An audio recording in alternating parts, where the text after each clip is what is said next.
केंद्र में मोदी सरकार को 12 साल पूरे होने जा रहे हैं। देश भर में भाजपा इस कार्यकाल की उपलब्धियों को लेकर जनता के बीच जा रही है। तो उधर पीएम नरेंद्र मोदी के शासन में भारत के मजबूत होने का दावा भी किया जा रहा है। तो वहीं प्रधानमंत्री मोदी के 12 साल की उपलब्धियों को लेकर राजस्थान भाजपा के प्रदेशाध्यक्ष मदन राठौड़ से खास बातचीत की हमारे संवाददाता अनिल सैन ने। गारंटी वाली राजनीति का उदय 2014 के बाद में हुआ और तब से राजनीति को एक नई परिप्रेक्ष्य में देखा गया। यहां तक कि जनसभाएं हों या फिर बड़े कार्यक्रम, लाखों की संख्या पीएम नरेंद्र मोदी के कार्यक्रमों में आने लगी और एक जनमानस पर जो नाम छाया वो प्रधानमंत्री नरेंद्र मोदी का रहा। 12 साल केंद्र में कार्यकाल को पूरे हो रहे हैं।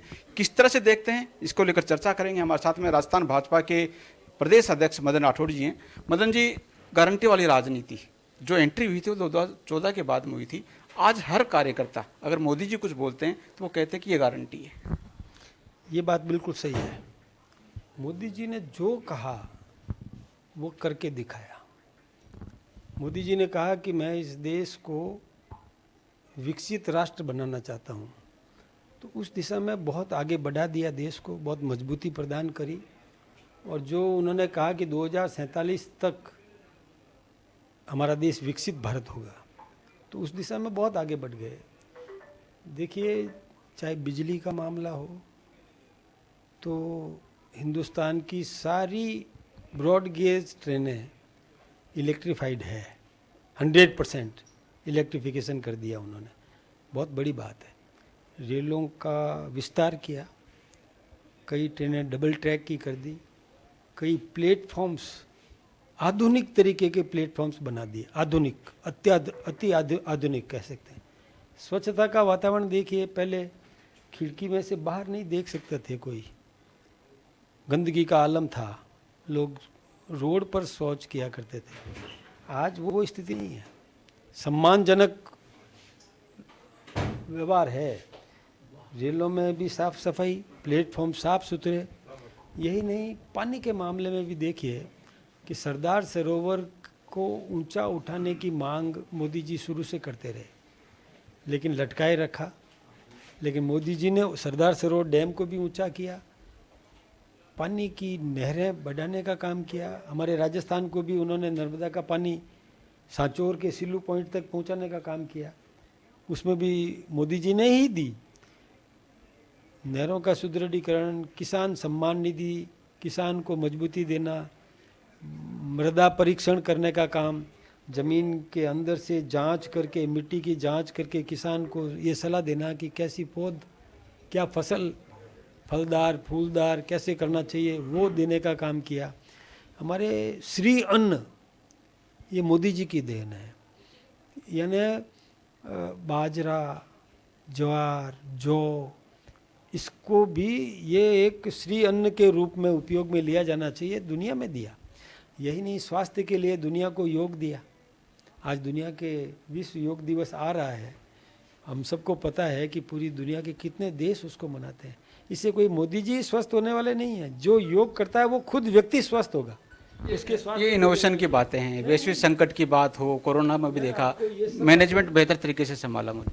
वैश्विक संकट जो अभी आया, दुनिया परेशान है उससे। जो मध्य एशिया में जो युद्ध की स्थिति बनी थी, अमेरिका इजराइल ने ईरान पर और ईरान ने उन देशों पर हमले किए, तो वो दोनों देश भी और हानि में पहुँचे हैं बहुत। उनके भी कई बेसेज ध्वस्त हो गए, उनके कई उनकी भी मतलब नुकसान हुआ है। ऐसे ही पूरी दुनिया परेशान थी, लेकिन मोदी जी ने इस देश को संभाला है। कोरोना में वैक्सीन दिया, देश को भी संभाला। कोरोना में भी संभाला, अभी डीजल पेट्रोल और गैस में भी संभाला। और कोरोना में भी दुनिया परेशान थी, लेकिन हिंदुस्तान को भी संभाला, दुनिया को भी हमने वैक्सीन दी, दुनिया को भी और बचाने का काम किया। ये वसुधैव कुटुंबकम का भाव लेकर के चले हमारे देश के प्रधानमंत्री जी। सर्वे भवन्तु सुखिनः का भाव लेके चले, इसलिए इनकी मान्यता बढ़ी है। दुनिया में इनका सम्मान बढ़ा है।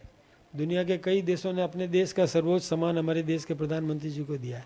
कम बात नहीं, हमारे देश के प्रधानमंत्री जी ने बहुत काम किए कई मामलों में।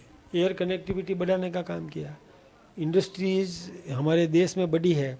शस्त्र निर्माण हमने यहाँ पर शुरू कर दिए।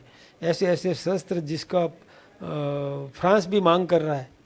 दूसरे देश लाइन में खड़े हैं ब्रह्मोस खरीदने के लिए, आग्नेय शस्त्र खरीदने के लिए। लंबी दूरी की मारक क्षमता वाले मिसाइल्स हमने तैयार किए हैं।